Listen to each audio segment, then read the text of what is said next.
Hey, in this episode of Front of the Cheap Seats, we're going to talk all about the amazing 2025 NFL draft that the Tennessee Titans had.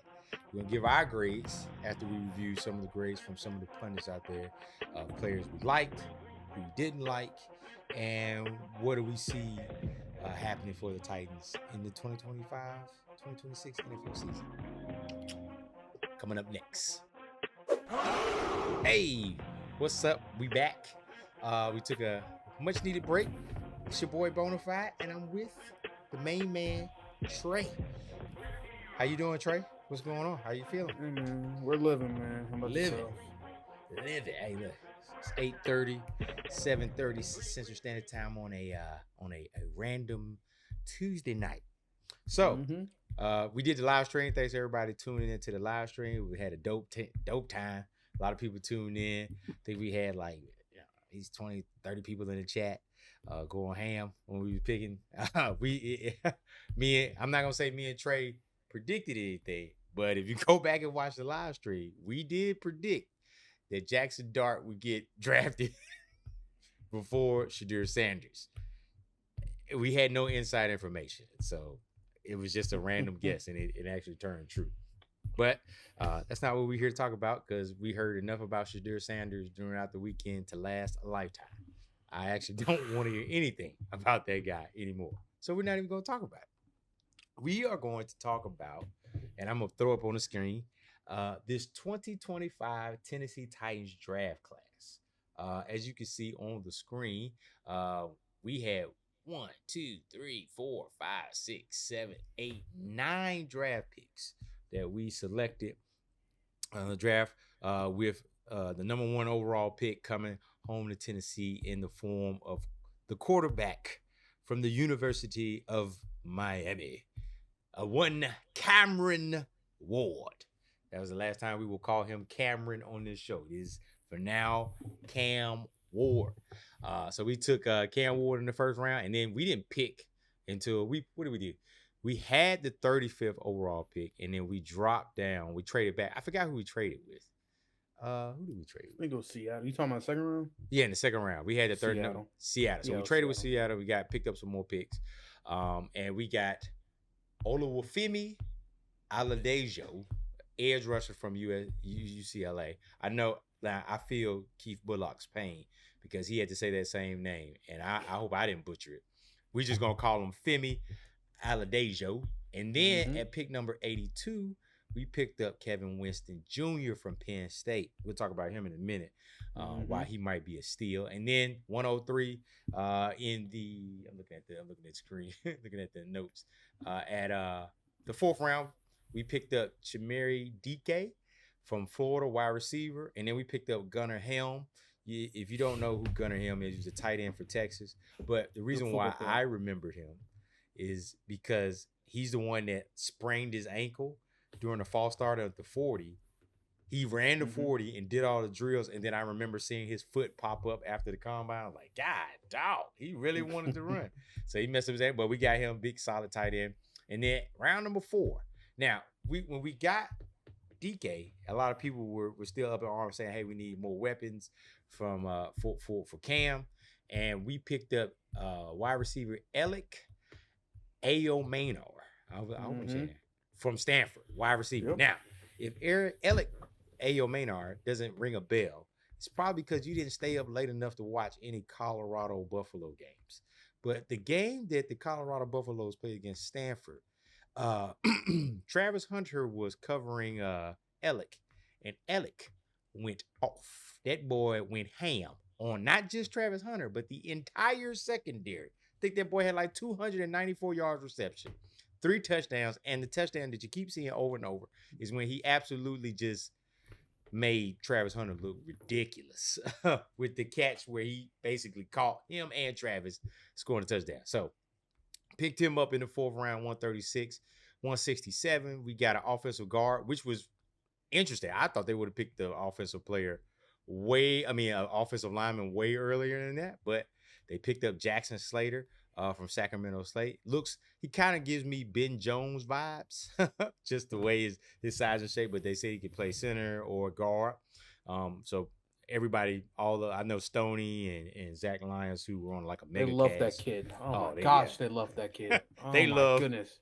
look. The way we love Cam Ward is the way they love Jackson Slater. Hey man, Oh different boy. strokes for different folks. And then in round 6, and we had 2 more picks at 183 and 188. Now Marcus Harris also came from California. I don't know a lot about him, so I'm not going to speak on him. But Kalel Mullings, our last pick at 188, is a running back from Michigan. Now, if you've played any version of NCAA college football 2025, you know who's on the cover from Michigan. It's Donovan Edwards. Ask me who the running back was at the end of the season for Michigan last year. It wasn't Donovan Edwards. Sure wasn't. it wasn't him. It was a one Kalel Mullings. All right. And I did some. I just heard something. Go back, but yeah, they say he was a converted linebacker. So he used to be a linebacker, and he turned into a running back. So I think either last year was his like first year, like running the ball, things like that. But again, Donovan Edwards was on the cover because he was much hyped. I think on that cover was Quinn Ewers, Travis Hunter, and Kalel Mullings, and only Mullins. Oh no, Donovan Edwards. And I don't even know if Donovan Edwards got drafted. I think he might have got drafted. No, he went undrafted, man. He went undrafted. Didn't Quinn Ewers go undrafted too? No, he got drafted in the 7th round. Okay. So, but yeah, so that is your 2025 NFL draft. Now, yes, we did pick up some. Some undrafted free agents. The only one that really comes to mind that everybody's going to know is Cam Ward's partner from the University of Miami, Xavier Restrepo, number 7. He got a call. From what I heard, Trey, is that Cam was calling.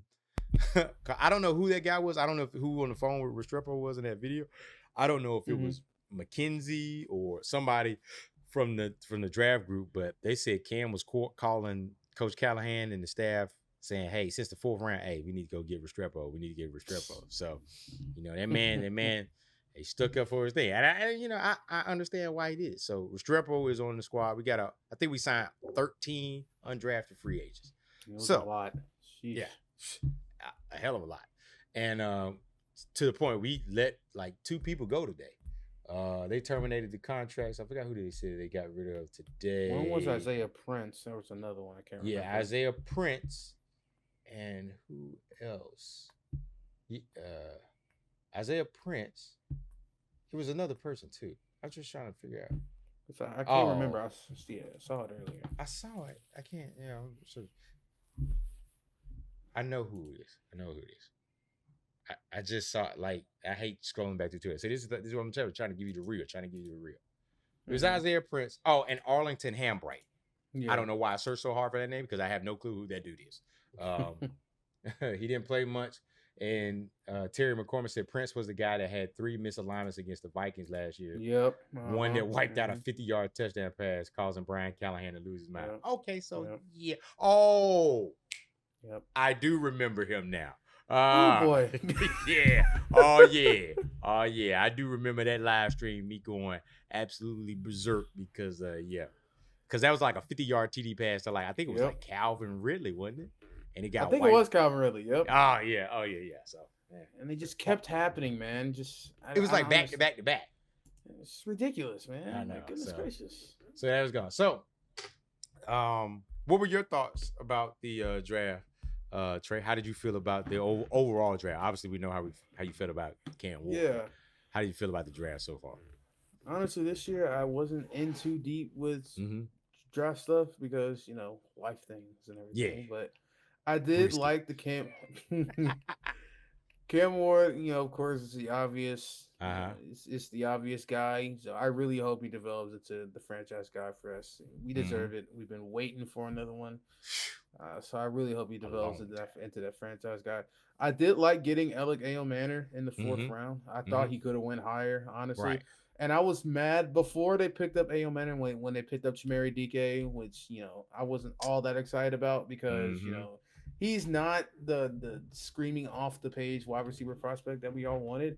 Right. I wanted somebody like Jalen Royals heading into that 3rd round. Right. Third and 4th round, day 3. but they ended up getting A.O. Manor, so I guess everything's okay now. Yeah. Based on the consistency, though, um, likes of Kevin Winston would have went higher if his injuries weren't a concern. Jackson Slater's a fun pick. Gunnar Helm. I oddly watched a lot of Texas football this past year, so I know how good he is. Why? This past season, I was on a mission to watch so much college football to the point where I wouldn't miss anything, man. I didn't want to take it for granted, so watched a lot of Texas football. Gunnar Helm's a good tight end. Not a crazy good blocker, not a great blocker at this point. Maybe not even a good average blocker, but maybe he can develop into a good blocker. Who knows? But he can do some stuff in the passing game. The one that outside of A.O. Manor and Ward and maybe Kevin Winston, the pick that really interests me is Femi Oladejo.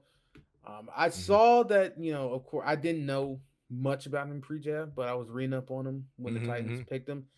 Guy is 6. They had UCLA misprofiled him so bad that he was at 6'3", 250, playing off-ball linebacker, man. That's ridiculous. That's ridiculous. Yeah, that's not a middle line. That's not an off-ball linebacker. No. Maybe in the 1970s. Yeah, but not now, bro. That's a line of scrimmage player. Yeah. And based on his physical tools, I've seen this. He's 6'3", 250, pretty good size, bit nice hands. If he can develop, he's gonna be a problem, man. Right. He's gonna be a problem. It's all about development at this point. But all in all, Titans got some real good value. Through in the middle rounds 3 through 5, they got some real good value, which I'm actually pretty proud of and happy with as well. Now the only part is getting those guys in development, man. It's not gonna be all sunshines and rainbows early on, but if there's early indication that the steady development process is working with these guys, then I think we can be happy because we're not asking for this team to turn into the freaking Patriots overnight, man. Just asking for some steady development with these guys because now it's a new slate. Roster's even younger than it was last year, man. Right. Yeah. Mad young. It's a mad young roster, man. So with a young head coach as well. So honestly, this could either go one or two ways, man. It's either gonna go swell or this is gonna come crashing, burning down real quick, man. And not in a pretty way. I'm just excited about this process, man. I really hope it can turn into one where we can look back and say, you know what? This is what's kickstarted us being back in relevance. And not just in relevance, but being respected as one of the upper echelon teams, not only in the AFC, but in the league. So I only hope. I pray to God that we can look back and look on this class as a spark for that, man. Because if we look back at this class and say, you know what? This is when disaster started, and this is when disaster kept going. I don't know. I don't know how I'll keep living, man. I don't know, man. I don't know. Look, the brisket can only keep you alive so long. We need some football to go. I can only keep on looking at the brisket and thinking about the Titans BSing me throughout the entire year, man. And I'm just looking at the brisket. It looks good, but I suddenly get a flashback to some potential BS that happened, man. Isaiah Prince involving the Titans. Triple offensive penalties, wiping away touchdown. So if you had to put a grade, you have to put a grade to the draft, knowing that every pundit has their own grades. What would you give it objectively? Objectively, I'd probably give the grade, and this is just me being conservative because I'm not too deep into everybody else, but based on the upside, because a lot of this class was based on youth and upside, which if you have a good development system, you can do some really fun things with. So based on, where they are now, what they really could be, I'll give this draft probably a B+, honestly. I'll probably agree with the consensus. Because there's a lot of guys on this list that can turn out to be really important contributors down the line, like Kevin Winston. Kevin Winston would have went higher if his knee wasn't torn to shreds. Alec A.O. Manor, man, good value in the 4th round. Femi Oladejo, he could have been a first rounder if he was playing an edge for 3 years instead of playing an edge for 1 year, man. Off-ball linebacker. Exactly. So it's just a lot of stuff going on. So I'll just go with the consensus, and all I can hope for is that they turn into really good football players for this team. And I think I'm gonna agree with you with the grade for B+. I was thinking like A, B- because I didn't know that piece about Oladipo from Yeah. UCLA. I didn't know. I heard that he had transitioned from I guess from the linebacker to the edge, but it happened like in the middle of the year. So Middle of maybe the that season, man. yeah, so maybe that is explains some of the production. But I think he ended up with like 5 sacks, 20 Yeah, some four and odd a half. tackles Yep. for a loss and things like that. So I that was the one I was kind of out on. Again, don't know a lot about Marcus Harris. I think he had some like maybe some off field things that may have adjusted him right there. And then the one that kind of concerned me the most, and it wasn't Winston, and it wasn't him. It was DK. Mm-hmm. Like I, on one hand, I can understand why his production was so low because Florida, as you know, we played them and we saw them there in the conference with us, had a lot of problems when it came to quarterback. I think finally, what was it? What's the quarterback? Lagway, wasn't that? I think Yeah, they. DJ Lag. Yeah, it was Lagway and Graham Mertz. They were just flip flopping, until Graham Mertz, blew his knee out, man. Yeah. So it's like back and forth between them. So he didn't get any consistent quarterback. Now, let's think. If he had been in like an offense like Miami with Cam, he probably would have been a first round draft pick because he does seem like he has really top end speed. I think Todd McShay, when he was reviewing our draft, said that he was like the king of the deep crosser, which is Mm-hmm. okay. So, all right, I could dig it. I like the draft. Obviously, love Cam Ward, the pick Cam Ward. I'm thinking from all the stories and everything that we've heard, all the reports, especially the Monday morning quarterback article that came out from Albert Breer about how the Titans kind of like quartered them. It was like, yeah, I was sold anyway. It looks like they were sold too. I, Yeah. I dug a nugget up out of that one. I guess while we were all sitting back here, like I don't even know when we signed Dan Moore, that was the signal to everybody in the building that we were going quarterback. So Yeah. while we were fretting about the whole generational talent thing, like I mean, no, I know hindsight is 2020 now, and we were fretting about the generation player is Travis Hunter or is it Dude Carter. It was Cam Ward all along. I think they was like, hey, you know what? I think everybody was banging the table for him. They just needed to make sure everything checked out. So I like Yeah. that pick. I do like the Kevin Winston pick. Sometimes it's just like I look at Kevin Winston and everybody, if I think we were in a group chat, everybody was like, oh, this is like a J Rob pick because J Rob picked Jeffrey Simmons with the Yep. coming off the ACL at the 18th pick, and he was like, "Man, he's an injured player. What if he gets injured again?" He's turned out to be somewhat solid. I think he had, pretty good defensive tackle. So I kind of saw it like that. That's where a lot of people were seeing it. But I'm like, man, he was healthy enough to run what he ran at the combine. So to me, that means he's so far along from recovery that he's pretty much back. So I expect to see him there. He was pretty quick there, and then basically the consensus was, hey, if we if he wasn't hurt, he wouldn't be here. So it's kind of Mm-hmm. like you kind of look up into those. I think we might have had him higher on the board, but again, Todd McShay, I was just rolling through social media, and he said that he believes that Kevin Winston probably, if he wasn't hurt and had a full season, and he probably would have went higher than Nick Emmanwori from South Yep. Carolina. So yeah, And he was picked early in the second round too, man. yeah. So Early in the second round. Yeah. he's basically McShay saying he's like a fringe first rounder, top second round. So again, I like that. I think a lot of praise for Jackson Slater. I think A. Maynard is definitely what we needed. I think he is probably going to be one of the key players that do the season. When we get closer to like 6 or 7 games in the season, we're gonna be like, man, that was a great pick. That was Mm-hmm. that was exactly what we needed in this particular draft. Is that kind of big wide receiver that can play on the outside, things like that. I like Gunnar Helm. I'm concerned about the blocking, especially because we're going to be starting a tackle in Dan Moore that isn't known to be the best and Mm-hmm. requires some help. So I'm interested to learn about that. And then again, especially knowing that JC is going back to right tackle. So how does that work in? We might need some solid blockers. So that might affect the roster because last year we kept 5 tight ends, and partially because we needed to. I don't know why, but I feel like they wanted to give JC a lot of help. So Mm-hmm. yeah, but my surprise player that I'm interested in outside of Xavier Restrepo. I feel like I'm going on record here. You're gonna probably put this on the Section 240 TikTok account, but I think Xavier Restrepo also I'm gonna tie Michael B. Jordan in this. If you haven't seen Sinners, go see Sinners. but Xavier Restrepo is the silver bullet or the wooden stake that is finally going to rid us of the vampire that is known as Mason Kinsey.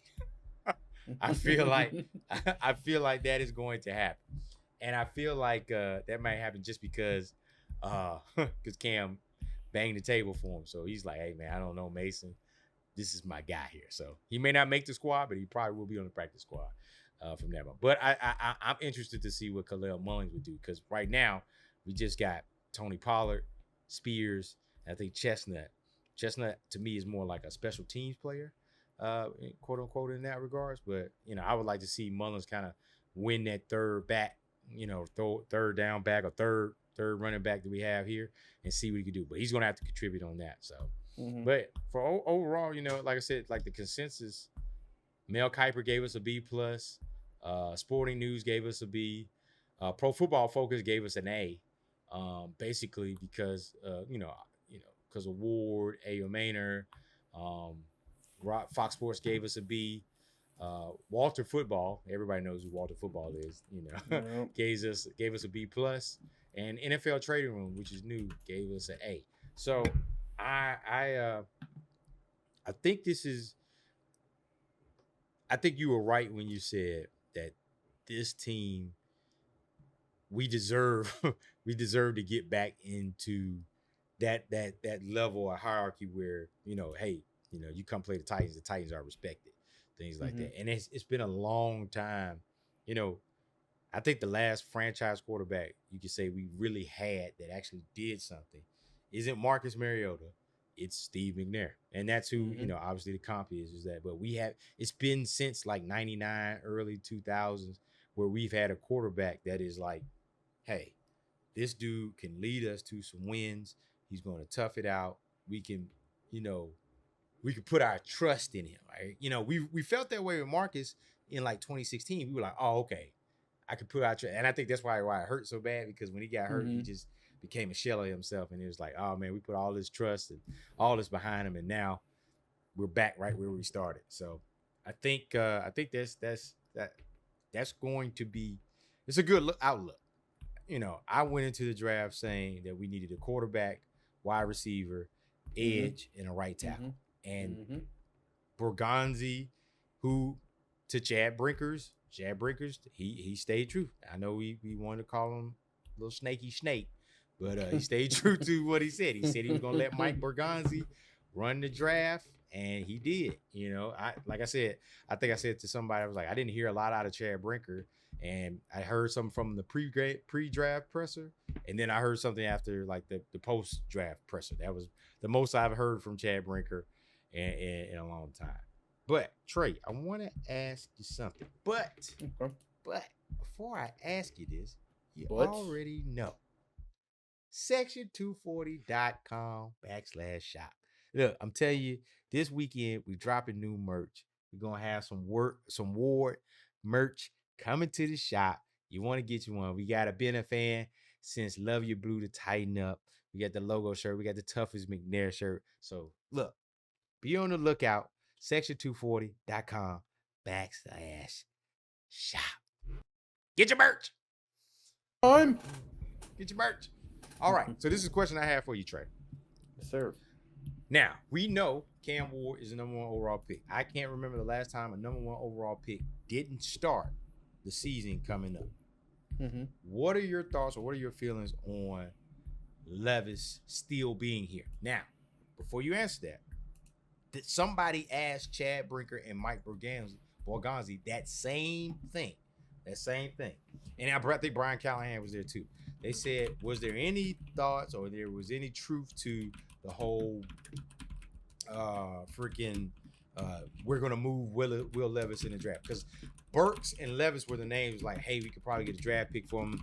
Jeffrey Simmons were there, but I didn't really put any value or stock into that. But Levis, I thought, hey, he could probably be traded. So you tell me now that we have Cam and the draft that we have now, and Levis is still in the room. We got 4 quarterbacks. How do you feel about that, and what do you think is going to happen? Honestly, I mean, I don't feel anything crazy toward it Mm-hmm. because, I mean, at this point, the Titans don't have. First off, the Titans don't have any sort of incentive to just straight up release him at this Mm-hmm, point mm-hmm. Yeah. because he's still a young asset that maybe you can at least get some compensation for. And two, I think what the Titans are really hoping for is that he's going to get some time in the preseason, Mm-hmm. show off, if he's improved or not, get some team to bite, give the Mm-hmm. Titans maybe a 6 or 7, just something, man. Right. Because he's still like, I know people hate Levis and I know they think that he sucks, which he does, but which he does, but he's still a young tradable quarterback asset Uh-huh. that if he shows even the slightest bit of improvement puts the Titans in a situation where they can get some draft pick compensation back potentially. So Yeah. I'm not mad at it. I understand why he's still here. Do Right. I want him gone? Yes, because I want that stain away from my new franchise quarterback. Right. But I understand why he's here, and I understand that for the best interest of everybody, Levis needs to show that he's improved, learn from his mistakes, Mm-hmm. even if it's in the preseason, just so he can find a new situation elsewhere. If he doesn't get traded, I think he gets cut eventually. I really do think he gets cut. Uh-huh. But that's we're in freaking what? We're in April. Yeah. Very in April, man. We got that until like freaking Post in June. the August, literally in the Yeah. August, beginning of September, man. We got until that, man. So. Yeah, I think that's the thing, because I think you're spot on, because that's what Bergonzi kind of led with. When they asked about him, he was like, "Well, Will brings a lot of value in the locker room." I can see why he would say that. Obviously, you don't want to bash, but then he's also said when he mentioned this, he says, "Well, he's a quarterback in the room." If there was inklings or discussions about him being possibly still being a starter and making Ward sit, then I think you have a different connotation. Now, what happened was Bergonzi, I think either Bergonzi said it or Brinker said it, or maybe in Callahan. He says we're not naming any starters right now. So that I think that was telling. But I think all of the moves that they made basically signaled that this is probably it's the end of the road. He probably Levis probably gets mad when they in the locker room and Boys to Men is playing. Although we go to the I would just play that all the time. But nah, then I wouldn't be a good teammate. But yeah, I think that is basically I think they're spot on. I think some team we all know it's inevitable. I'm not gonna say it because I don't want it to be us. Knock on wood. But all it always happens somewhere somehow between the beginning of training camp to like week 3, week 4, somebody loses or needs a quarterback. And he'll be a very good asset right here. Again, like I said, it was his name and Burke's name popped up. I don't even think like I said, I think I said it last week. I don't think Burks he's not valuable to anybody right now because he's not going to be ready for training camp. So he's not going to be ready for training camp, and because he's not going to be ready for training camp, when he is ready, he's going to have to do that 4-week kind of like ramp up on IR, and then when they declare him, the season may be halfway over before he gets back. Now he may be ahead of schedule, but it's like, man, at this particular point, if you're that behind the 8 ball, then you allow Restrepo, you allow Bryce Oliver, who I'm expecting to kind of show out this year. You're allowing Van Jefferson, Tyler Lockett to kind of lock up those 2 and 3 spots. And it ain't a lot of room out there. Now, last year, week 1, we had 9 wide receivers on the roster, on the active game day roster, 9 of them. So, we don't have NWI anymore. Tyler Boyd isn't here anymore. So it's space out there, but I just don't think Burks is there. But he's not going to give us any compensation. And again, like you said with Levis, there is no incentive to just outright get rid of him now. You could probably see if somebody wants to take a bite on, but yeah, it was obvious. Also in that same discussion, they said they're not picking up Burks's 5th-year option. It was a conversation. So you ain't got to be blind to see the writing on the wall right here and there. So yeah, but overall, like I said, I kind of agree with the pundits right here. I think it was an awesome draft. I am glad. I don't know about you, but I am glad this is over. I'm glad draft season is over. I seen Dane Brugler put out his 2026. So I was like, brother, I don't even want to. I don't want to see the word draft unless Miller Lite is in front of it. All right, you know what I'm saying? I ain't trying to. I don't want to see nothing about that. The only time I'm drafting when I'm in the scat pack behind the tractor trailer, at least for the next couple of months.